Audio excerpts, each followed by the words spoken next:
mananalo, bata lang sa naisip ang pandinig ko, ha? Okay. Yes. So, kapag ka nagkamali, lahat po kayo magkakalaban. Okay? Wala po magkakalaban sa inyo. Okay? Ano, ililipat-lipat mo? Yes. Kapag ka po, example, si Tita Flor, si Tita, sinabi ko kulay pink.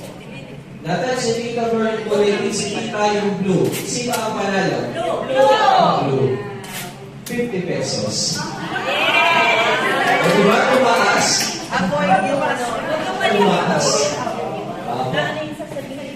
Kaya huwag po kayong malilito, pakinggan po mabuti ang aking sasabihin, mabilis po sasabihin ang kulay, pag hindi po narinig.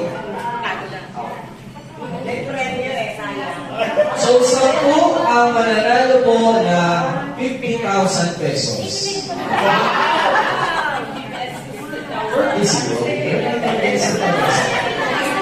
Tumaas.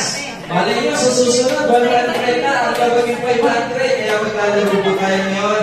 Agents, ready na po ba kayo? Yes! Ready na po kayo sa ulang po natin. Don't touch the color. 3, 2, 1. Green! Red! Blue! Yellow!